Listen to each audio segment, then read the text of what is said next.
Luis Felipe de Macedo Suárez, secretario general del Organismo para la Proscripción de las Armas Nucleares en América Latina y el Caribe, OPANAL. Gracias por estar con nosotros, Un placer. señor embajador. Todavía tenemos esperanzas, los seres humanos, en lo individual. En lo individual, acabamos de ver un ejemplo que sí.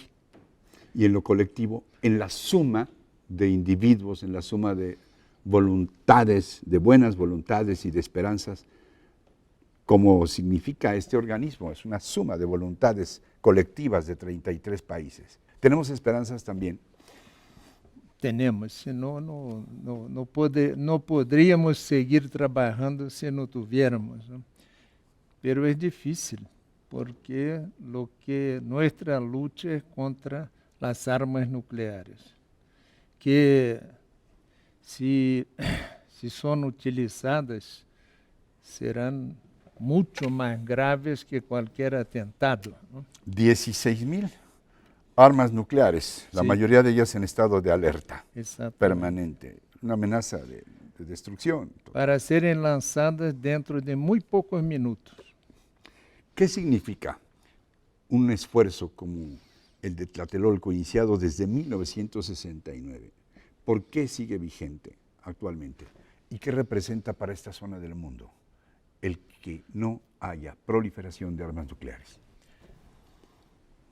Se iniciou quando a entonces Guerra Fría nos chegou cerca de nós, ¿no? Com a Sí. crisis de los misiles En em Cuba, E então tuvimos a consciência de que o peligro se acercava de nós, ¿no? Porque nessa época os pontos de crise, como agora, estão no Oriente Médio, na Europa, nessa época em Berlim, o muro de Berlim, tudo isso. E nos dimos conta que havia esse risco também para nós. E tivemos uma reação, los latino-americanos e caribenhos, de uma grande inventividade. Não existia isso. Nós declaramos formalmente e juridicamente, nos comprometimos juridicamente a não ter armas nucleares. Pouco tempo depois houve o Tratado de Não Proliferação de Armas Nucleares, que está vigente. Pero vino después. Pero ese tratado deja-los oficialmente a los 5 países que tienen armas, que tenían armas nucleares y siguen teniendo, Estados Unidos, Rusia, Reino Unido, Francia, China. Esses, el tratado reconocen que pueden seguir teniendo. Los demás no. Depois de isso, 4 novos países han adquirido armas nucleares: Índia, Paquistão, Israel e Coreia del Norte. Então, o que queremos nosotros é que nosso exemplo seja seguido por todos los 9 que tienen esas 16,000 armas. y a propósito de esta fuerza moral colectiva que representa la OPANAL, El OPANAL tiene a cada 2 años la conferencia general, que reúne los 33 Estados miembros, ¿no? ¿cuáles los propósitos a propósito de que OPANAL tiene su cita, su sede en México?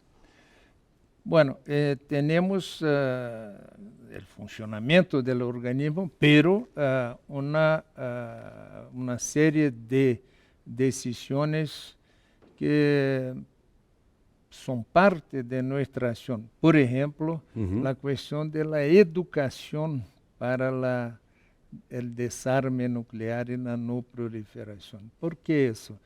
Porque estamos aquí hablando, pero ¿cuántos de los que nos están mirando estaban o están informados del riesgo que hay?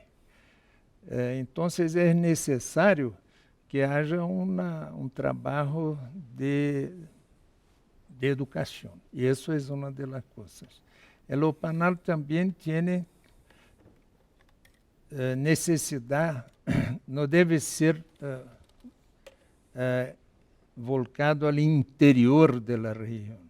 Es necesario que, utilizando ese organismo, América Latina y Caribe se expresen hacia afuera. ¿Estamos siendo ya un ejemplo para el mundo? ¿Podemos seguirlo siendo? Sí, sin duda porque yo decía que en 4 otros países que no tenían armas nucleares hoy tienen. Ninguno de ellos es de América Latina y Caribe. En África había Sudáfrica que llegó a tener, pero dejó de tener, abandonó las armas nucleares. Entiendo en ese sentido, perdón, embajador, que hay varias zonas del mundo en donde no hay proliferación de armas nucleares. Sin embargo, ¿cuántas de estas zonas tienen un organismo como OPANAL que le da seguimiento a estos propósitos? Ninguna de ellas. Solamente aquí. Solamente aquí. Y eso es importante porque el organismo es como alguien que trata de que el fuego no se apague, ¿no?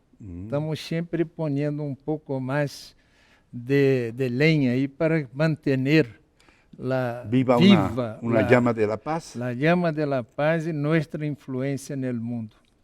Ahora, ¿cuáles serían los mensajes que estaríamos emitiendo?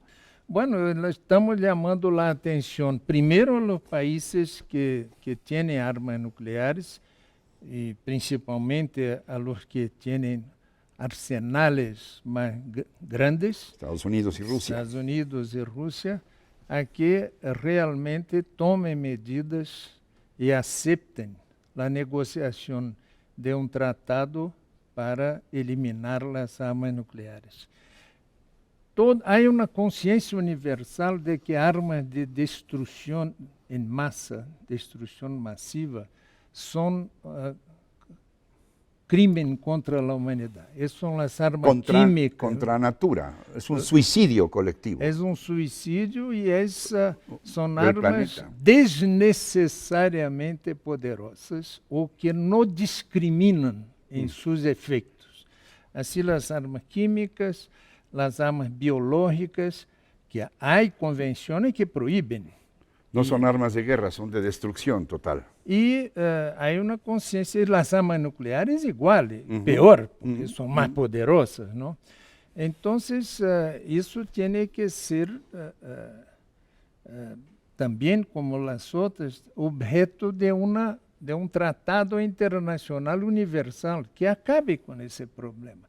No, estaremos siempre teniendo guerras y armas, pero no armas que destruyan todo inmediatamente de una sola vez y que crean un efecto mucho peor que, por ejemplo, el cambio de clima y otros fenómenos que amenazan la humanidad. Ya me dio usted una clave, embajador, de por qué es importante la educación. ¿Será que porque la educación hacia nuestros hijos representa en esta materia de armas nucleares y la amenaza que significan? ¿Esta educación a los niños representa la posibilidad de un futuro para la humanidad?